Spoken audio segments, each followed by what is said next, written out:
Tá começando mais um Tirando o Crachá. Olha, a Ana hoje tá de peso, viu? Hoje nós estamos com Cássio Magno, seja muito bem-vindo, representando aí o Grupo São Roque. Gigante. Obrigado, gente, pelo convite. Realmente é uma honra estar aqui, né? Conheci o projeto de vocês recentemente, conheci a ideia de vocês e fiquei muito honrado com o convite. Espero que a gente possa aí bater um papo e contribuir. Show de bola. Para a gente falar sobre sua história, né, muito relevante, porque você que carrega aí uma questão familiar com aproximadamente 50 anos, entendemos que a responsabilidade é muito grande. Conta um pouquinho como é a sucessão familiar do Grupo São Roque e você, né, incumbido com isso. Ah, legal. Então, o Grupo São Roque, na configuração que ele existe hoje, né? Ele já foi fundado, digamos, ali pelos meus tios e minha mãe. São 8 irmãos, né, que há cerca de 25 anos atrás fundaram o que a gente conhece hoje como o Grupo São Roque, a distribuidora São Roque. Mas isso ele já vem carregando um legado que surgiu com o meu avô realmente há mais ou menos aí em torno, sei lá, 40, 50 anos atrás, né. Começou literalmente que na barraquinha numa feira. Costumo dizer que essa veia comercial nossa, nasceu daí, né, de essa vontade de oferecer mais. A sogra do meu avô tinha uma barraquinha de doces, ele ali trabalhando na roça e ajudando ela, começou a dizer: "Por que a gente não melhora essa barraquinha? Por que não aumenta o mix? Por que não oferece mais alguma coisa? Ao invés do doce, bora oferecer também cachaça", o pessoal gosta de comprar cachaça. "Ao invés do doce, vamos oferecer um açúcar, um sabão para as pessoas do interior". E assim essa barraca foi crescendo, crescendo, crescendo, e aí meu avô abriu o supermercado no interior, abriu um comércio em feira, e aí depois de alguns anos os filhos dele, né, minha mãe e os irmãos começaram a tocar isso aí. Então, nessa sequência, eu ocupo aí a terceira geração dessa linhagem de negócios, junto agora com irmãos e primos. Nós somos um total aí quase 30, né, netos dessa terceira geração, e a gente tem aí entre 10 e 12 pessoas já trabalhando no negócio, né. Hoje, eu por ser o mais velho, já ter mais tempo de história, já estou completando na São Volta, em termos de trabalho, 22 anos, né, então ocupo uma cadeira no conselho e sou diretor comercial, estou diretor comercial de um braço nosso, que é o braço de distribuição, e de venda externa. Perfeito. O Grupo São Roque é extremamente tradicionalista, né, um grupo bem antigo aí, mas que traz uma cultura muito forte, principalmente na questão familiar.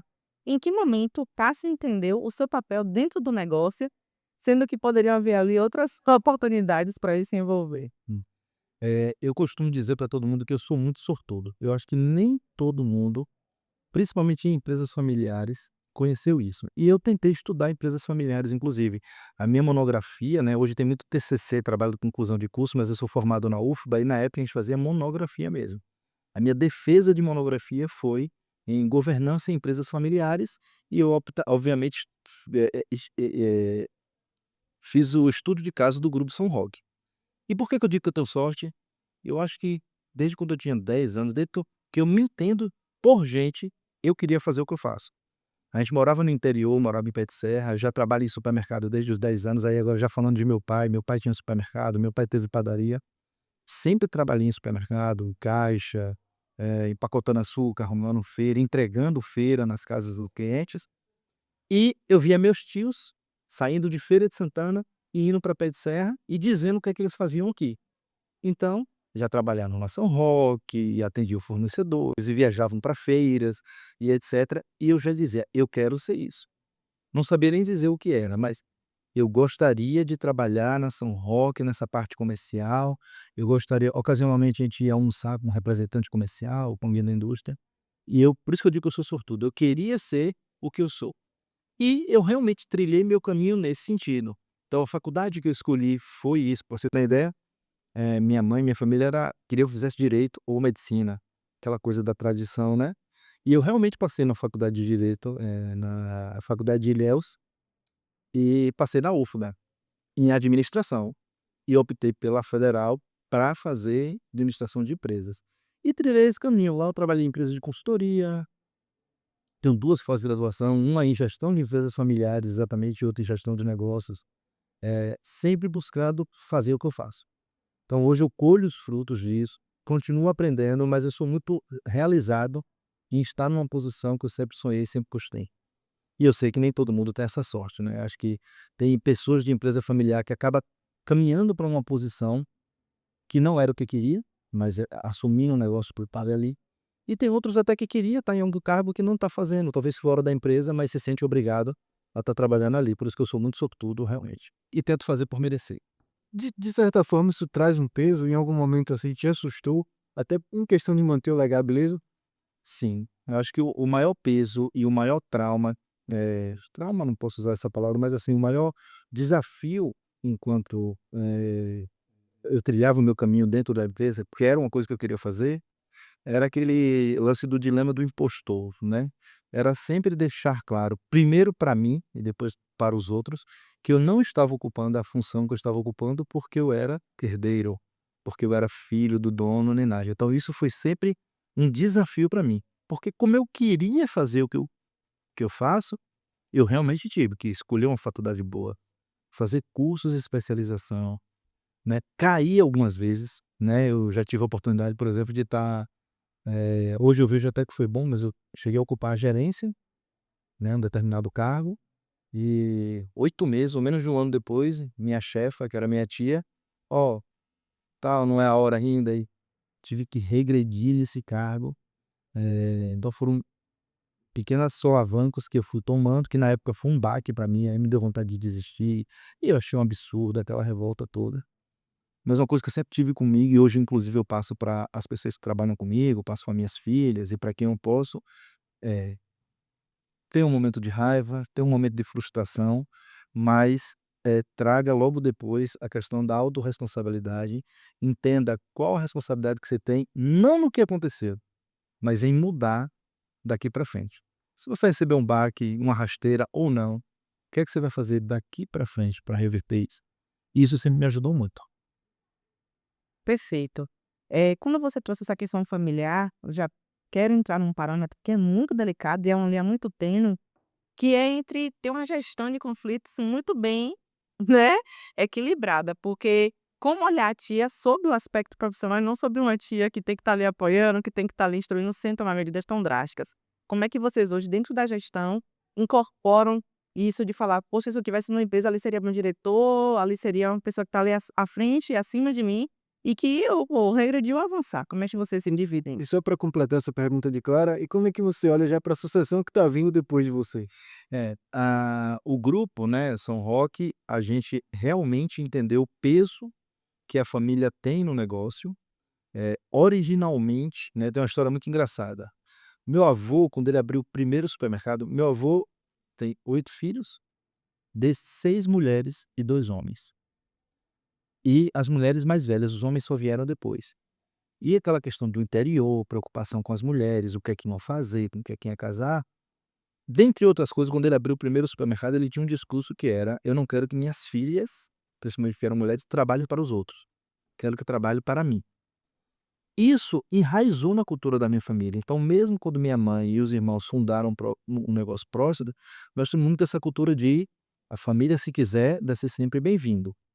Muito legal, ajuda, você ter família, mas obviamente tem os contras, né, prós e contras, que é a questão do conflito, é um ponto que a gente bate muito, o pouco profissionalismo, porque invariavelmente me afeta, afeta meus irmãos, afeta meus primos, que é o quê? Uma vez da família, você corre o risco de não se capacitar tanto, não ter aquele medo por trás de perder o emprego, sabe? Diversas coisinhas que, obviamente, se a gente estivesse trabalhando em empresa de mercado, quem quisesse sustentar ou crescer na profissão estaria buscando. Alguns buscam, outros nem tanto, tem que ser estimulado. Mas a nossa família, por ter esse formato, já vem trabalhando e trilhando esse caminho já há muito tempo, mesmo porque o mercado favorece isso, né? Hoje os grandes parceiros que a gente tem, as grandes indústrias, a gente faz questão de citar: "Ó, nós temos inclusive um plano de sucessão, hein. Vocês estão fazendo negócio com uma empresa que pensa no futuro, uma empresa que tem donos, mas tem pessoas para substituir esses donos, alinhados com a cultura, com a forma de pensar". E a gente vai fazendo isso. Eu não sei muito quando o podcast vai para o ar, mas, nós ontem fizemos com os nossos motoristas a comemoração do Dia do Motorista. E aí fizemos um café da manhã para eles muito legal, maravilhoso. chamamos um pastor amigo nosso para proferir algumas palavras, e ele pontuou justamente isso, que uma das coisas que ele mais admira e pediu para a gente da diretoria manter é, apesar do negócio estar se desenvolvendo, diferente de outras famílias, a gente consegue manter a união, né. Então, tem intriga? Tem. Tem um perrenguezinho aqui? Tem. Tem uma briga de um lado, uma situação de outro? Tem. Mas, né, a gente sempre prioriza a união da família. E é por isso que até hoje todo Natal é junto, todo Réveillon é junto, todas as férias é junto, vai pra São João é junto, Páscoa é junto, é uma coisa assim, absurda. A casa de praia, que é uma só para todo mundo, é uma coisa que ninguém entende. A gente dormindo em tudo que é lugar, porque realmente a prioridade tem sido a união familiar. Uma das questões, né, que a gente vê muito dentro do negócio, principalmente quando se trata de uma questão familiar, é a segurança, né, dos dados e não só dos dados, mas principalmente do patrimônio da família. Como é a importância que a empresa deve dar para uma holding patrimonial, por exemplo? Para ter isso muito claro, porque a gente sempre fala, né, que questão familiar é muito bom quando se tem contratos muito bem definidos, obrigações e tudo mais. Como é que vocês enxergam essa ótica e como isso auxiliou para todos saberem o que precisam fazer, o que vão ter em troca e como estão resguardados aí para o Foucault? Né, hoje eu sou uma pessoa que tem muitos contatos, com o mundo exterior. Que tipo de contato, Tás? Eu converso com muitas pessoas, converso com pessoas que trabalham em organizações extremamente profissionais, multinacionais, né, então eu estou falando de empresas como L'Oréal, Unilever, Colgate, são empresas de atuação mundiais e que têm governança ali muito bem organizada e isso passa para mim, me gera um aprendizado. E tem um lado oposto também, então muito amigo, muito parceiro, inclusive indústrias que são empresas de origem familiar. O que é que isso proporcionou para mim como pessoa, mas também para minha família? Acesso a possibilidades de começar a organizar essa questão de sucessão, de patrimônio, de como cuidar do negócio. Então já tem aí de 15 a 20 anos que a gente toma cursos com a Fundação Dom Cabral, por exemplo, especializados. Inclusive eu fiz uma pós, uma especialização em gestão de empresas familiares.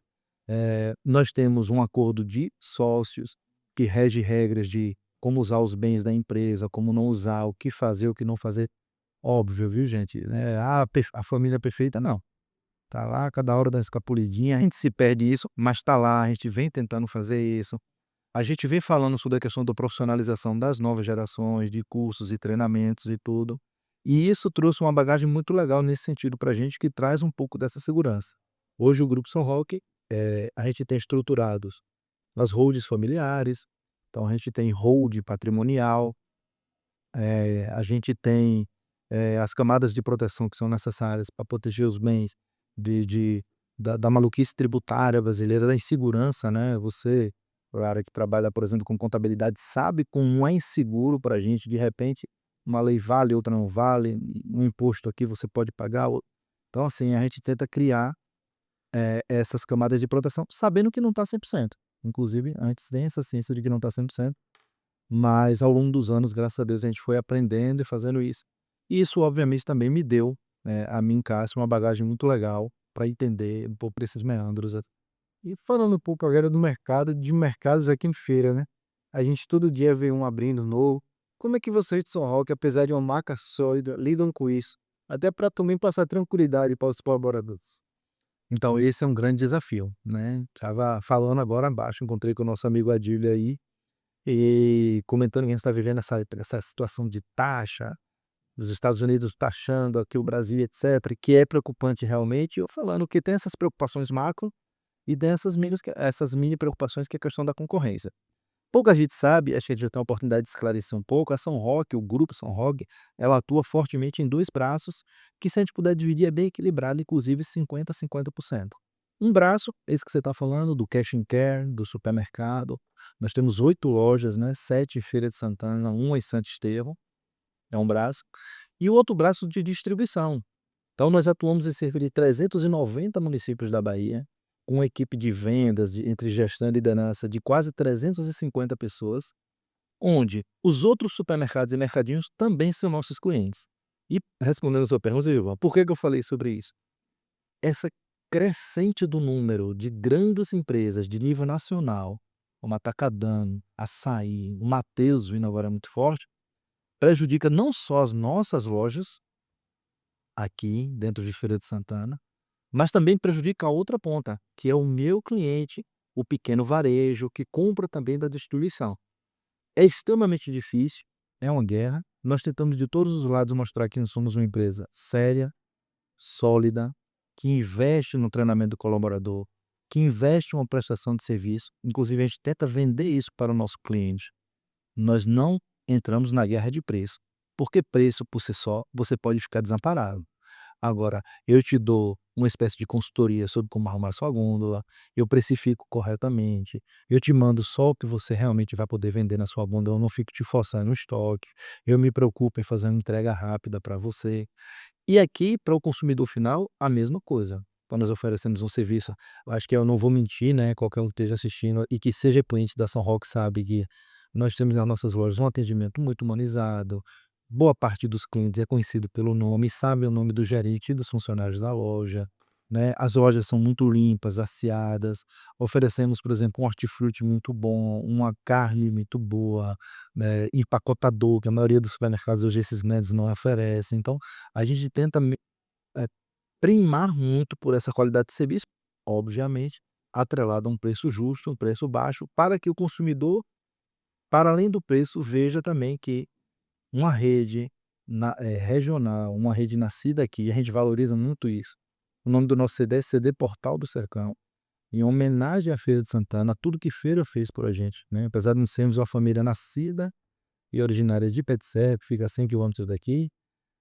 Muito bem que a gente fez e construiu, a gente deve realmente a essa cidade, que é uma cidade pujante, que é uma cidade de comércio, que é uma cidade onde as pessoas querem trabalhar. Tá tendo muita essa polêmica hoje em dia nas redes sociais, né, sobre pessoas que são de feira e falam mal de feira, mas a gente, assim, cara, feira é um lugar de negócio, um lugar de interação, então a gente é muito grato à Feira de Santana. E, crescemos muito nisso, né, tentando retribuir para os nossos clientes aquilo que a gente que acredita que é bom, que é positivo, que é legal. No mais é brigar. Brigar com o fornecedor por melhores condições de preço, brigar com governantes, a gente tem pedido para os governantes, por exemplo, não permitir que essas grandes lojas, essas grandes redes se instalem no centro da cidade. Qual o sentido de você pegar uma mega loja dessa com estacionamento em cidades como Irecê, como Serrinha, como aqui em São Gonçalo? Tem uma loja dessa gigante instalada no centro de São Gonçalo. Não faz sentido nenhum, né, quebrando os mercadinhos, quebrando o pequeno negócio, né. Lojas muito grandes, né, a experiência que a Europa e os Estados Unidos trazem são lojas instaladas nos arredores, né, nos anéis de contorno da cidade, fora da cidade. Então, esse tipo de coisa a gente vai tentando e graças a Deus tem dado certo, né. Não é fácil, mas a gente tem sobrevivido e trilhando um caminho de crescimento. Perfeito. O Grupo São Roque cresceu muito nos últimos anos. Principalmente uma das coisas que vocês têm investido muito é nas estruturas, né, dos ambientes. Porém, há um grande desafio: tradicionalismo e inovação. Como é que vocês enxergam essas duas vertentes e adaptam para que não perca a essência da tradição, mas que não perca o time de inovar para se tornar cada vez mais competitiva no mercado? Eu costumo dizer, essas perguntas que estão falando até parece que é muito ensaiada, né, mas é por incrível que pareça, é o nosso dia a dia. Eu tenho conversado muito com clientes, eu tenho conversado muito com a nossa equipe, com o nosso time, e principalmente com fornecedores, eles querem saber sobre isso, né, o mercado quer saber sobre isso. E aí, eu costumo dizer o seguinte: nós somos hoje uma empresa que está na vanguarda, tem inovado, mas eu vou ser humilde em dizer que não é. A gente não sentou numa mesa num belo dia e disse: "Olha, nosso plano estratégico é que vamos ser a ponta da inovação". Não, as coisas elas vão acontecendo muito naturalmente, né. Você vê no supermercado, para quem conhece, etiqueta eletrônica. Nós temos conhecimento de etiqueta eletrônica já há muitos anos. E todo o tempo ali, faz sentido agora? Não faz. É um investimento momentâneo? Não é. Meu cliente vai ver valor nisso ou não vai? É um custo que eu posso assumir? E é no momento certo. Hoje, boa parte das nossas lojas tem etiqueta eletrônica. Quando eu falo lá da minha equipe de venda que atende o supermercado, todos com celulares modernos, com um sistema moderno, roteirizado e tal. Algumas coisas chegam mais rápido, outras mais demorada, mas não é só a estratégia ou a falta dela. Nós tomamos decisão muito baseado em: o mercado vai ver valor nisso, o consumidor vai ver valor nisso. O nosso negócio é um negócio de margens muito estreitas. margens muito apertadas. Nós não podemos e não devemos brincar com isso, porque senão vai ir direto para o preço, o que pode significar o fim de um negócio. Então, quando eu falo para meu cliente, por exemplo, um cliente meu vira para mim e diz: "Ah, comprei um terreno em tal lugar que eu vou subir um galpão". Faz sentido para o seu negócio? É extremamente estratégico para o seu negócio isso?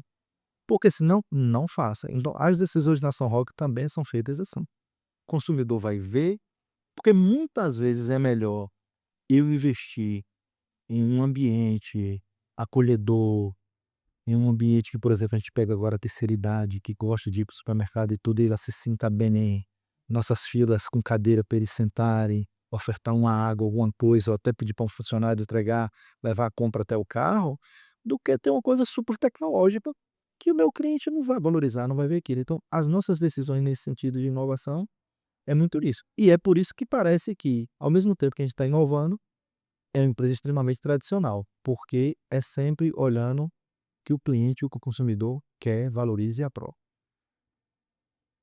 Eu falo demais, né? Claramente. Qual o cenário a partir de agora? Onde você acha que São Roque ainda pode chegar na Bahia, aqui em Feira de Santana? Quais os próximos passos? Bem, em termos de distribuição, de venda externa, a gente realmente, pelo menos no médio prazo, não pretende sair do estado. A Bahia, a gente costuma dizer que é um país, né, inclusive com seus regionalismos. Você vê que a cultura e o produto consumido em Feira de Santana, que está a 100 quilômetros de Salvador, muitas vezes é muito diferente do produto e o consumo. Eu posso atestar isso, nós vendemos muito cosméticos e o cosmético de Salvador, da mulher afro de Salvador, já chega a ser um pouco diferente do cosmético de feira. Imagina quando você vai para Vitória da Conquista, é outra coisa, você vai para Juazeiro, é outra situação. Você vai para Teixeira de Freitas, no extremo sul da Bahia, é outra situação, que é muito próximo do sudeste. Então a Bahia é um mundo, então a gente entende que a gente tem muito para desenvolver e oferecer ao estado e buscar desenvolvimento nessa área. E em termos de loja, é continuar expandindo. Nos últimos 5 anos demos um salto muito grande em termos de loja, foram 5 lojas em 6 anos, né. E aí agora a gente está numa fase de estruturação. Então estamos olhando para dentro do negócio, estamos olhando para enxugar custos, estamos atento à chegada da concorrência. A gente também tem experimentado lojas diferentes, até então nossas lojas eram esse formato mais cash, prateleiras altas, e aí inauguramos uma loja ali, no anel de contorno, que oferece um serviço diferenciado. Isso é para ouvir o nosso cliente, é isso que o nosso cliente quer. Também abrimos lojas de vizinhança, que são a São Roque Express, né, são 2 lojas de vizinhança. Então nós estamos indo também para o bairro um pouco menor para fazer aquela venda de conveniência, mas também aquela feira. Estamos experimentando nossa primeira loja fora de Feira de Santana, então abrimos uma unidade de Santo Estevão, também dentro desse projeto de experimentação, e a gente está entendendo como oferecer em cada perfil de negócio desse diferente, em cada região diferente, o melhor negócio para o consumidor. Mas, obviamente, a intenção é sim, continuar expandindo onde a gente puder da distribuição, vendendo mais e melhor os nossos clientes, mas também abrindo mais unidades de varejo para atender o público. E aí agora cabe tanto em feira, que ainda tem muito bairro em feira que precisa, mas no entorno de cidades como Serrinha, Cruz das Almas, Santo Antônio de Jesus, Itaberaba, Capim Grosso, Jacobina. São cidades que a gente tem mapeado, e realmente, efetivamente analisado a possibilidade já de botar, unidades do Grupo São Roque lá. Como é que funciona essa chegada nos bairros, né, você disse essas lojas de vizinhança? Vocês chegam, fazem de repente uma parceria com o mercado ali que já está estabelecido, como é que funciona? Mais uma vez, né, essa pergunta sua, ela encaixa exatamente naquela sobre inovação. Não foi que em algum momento nossa diretoria, apesar de que a gente conversa muito, analisa muito, eh, e pensamos muito futuro, mas nós não chegamos num determinado momento e decidimos assim: "Vamos para os bairros". Não, nós somos uma empresa em expansão e ficamos atentos às oportunidades, né. E muito recentemente surgiu uma oportunidade, uma rede menor de feira estava passando nas lojas, assim, negociando e ofereceu para a gente. Fizemos um estudo, vale a pena, e partimos nesse sentido. Hoje hoje, depois dessa experimentação, a gente identificou que é um bom negócio, que é legal, que dá para desenvolver, nós já estamos partindo para alguns bairros estratégicos, buscando pontos, buscando parcerias para abrir outros negócios, né. Mas inicialmente não foi isso. O que a gente tem feito é vamos reformar essa loja e percebemos que o público de feira quer uma loja um pouco mais premium, que ofereça qualidade, mas um preço bom, um preço justo. Vamos reformar essa loja e vamos botar nesse modelo. Tem tal rede sendo vendida ali, cabe loja de vizinhança. Vale a pena, vamos testar e tal. Eu costumo dizer que nós poderíamos ser um grupo, mais acelerado que outras empresas, né, um grupo alavancado, por exemplo, tomando muito dinheiro no mercado e fazendo as coisas.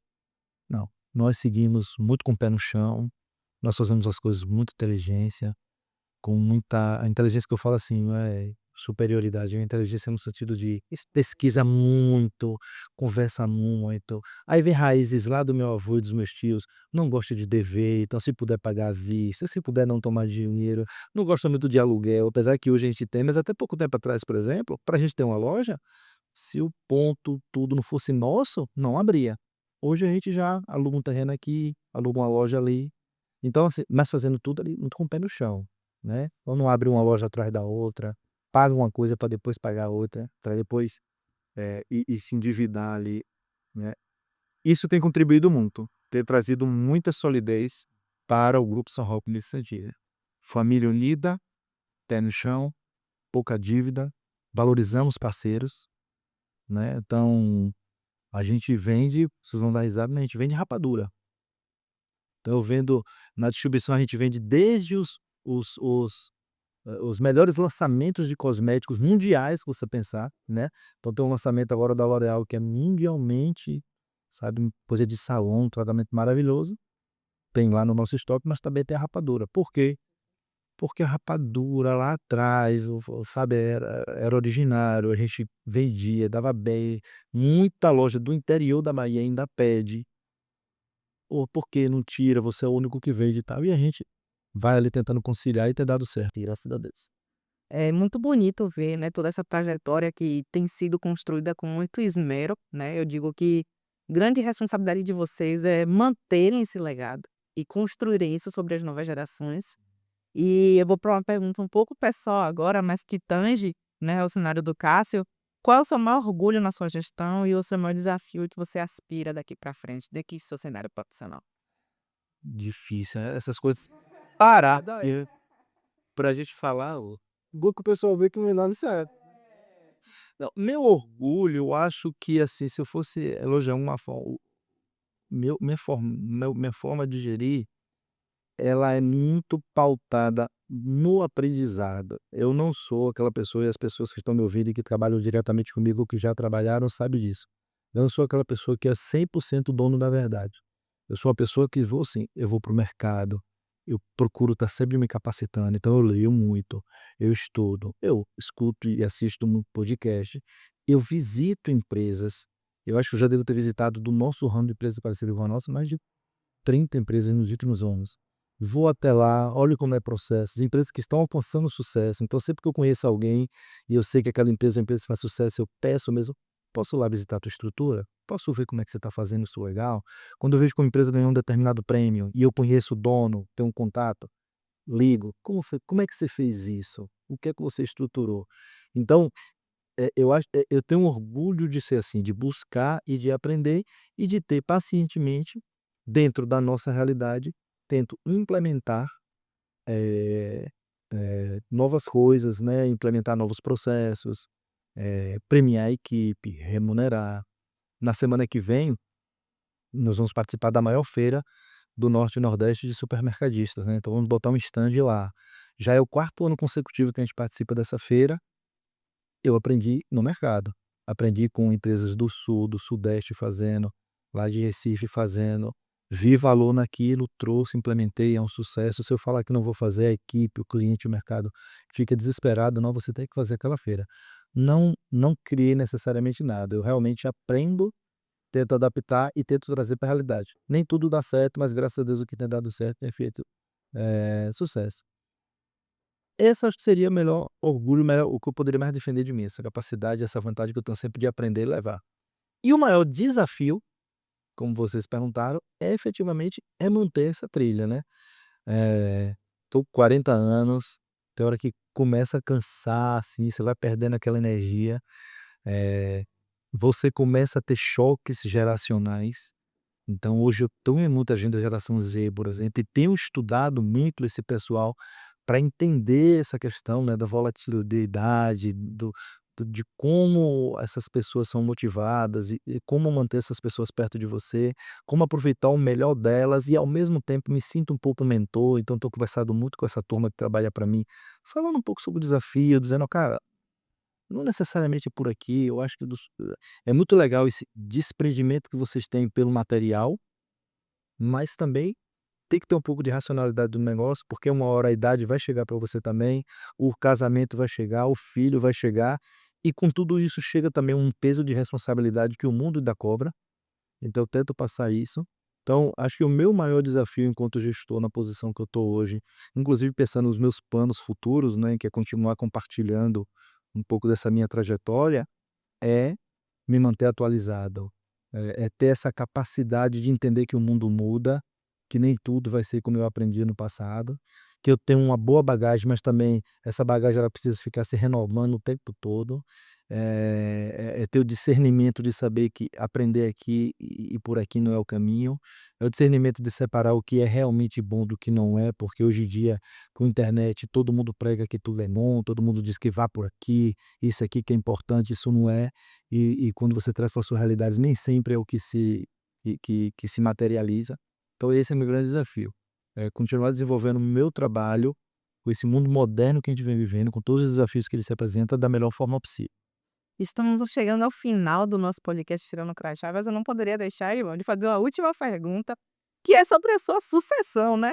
Como é que você tem preparado essa passagem de bastão para as suas filhas? Então, hoje minhas filhas elas ainda estão pequenas, né, eu ainda, eu já tenho tentado, né: "Vamos lá, vamos trabalhar com o papai", elas me perguntam algumas coisas, sempre que eu tenho oportunidade eu falo e valorizo o que eu faço. Vocês falando de família, obviamente eu não vou falar quem, mas eu já observei pessoas na minha família, de gerações mais velhas, que reclamavam muito do trabalho. Então, reclamava de tudo que acontecia, reclamava porque tinha que trabalhar muito, reclamava a gente que é de supermercado, tem gente aí que não entende isso, mas que é de supermercado, gente, é domingo a domingo. Eu lembro de uns anos atrás uma história muito engraçada, eu fui fechar um empreita com um pedreiro, né, um cara ia fazer uma coisa não tão grande na minha casa, uma obra assim, e a gente combinando ali o tempo, a grana, comprar o material, e eu falei com ele e tal, e falei: "Não, cara, aqui você consegue fazer, porque tem aí o sábado, né", eu moro em condomínio, eu falei: "Inclusive meu condomínio permite que trabalhe sábado até 2 horas da tarde", e a reação dele foi muito engraçada, ele fez assim: "Sábado? Como se você trabalhar sábado?", como se fosse a coisa mais absurda do mundo. E pra gente de supermercado, é o contrário, é extremamente natural, não só o sábado, também é domingo. É, então o que eu tento com o aprendizado levar para minhas filhas é a parte leve e boa do meu trabalho, porque eu acho que é isso que eu tenho que passar para elas. Eu não tenho aquela mentalidade de que tem que ser elas, eu acho que a Ação Rock está chegando no nível que quem tem que suceder, quem tem que assumir, inclusive comigo na gestão, são pessoas competentes, né. O desafio é muito grande com empresa do nosso tamanho, né.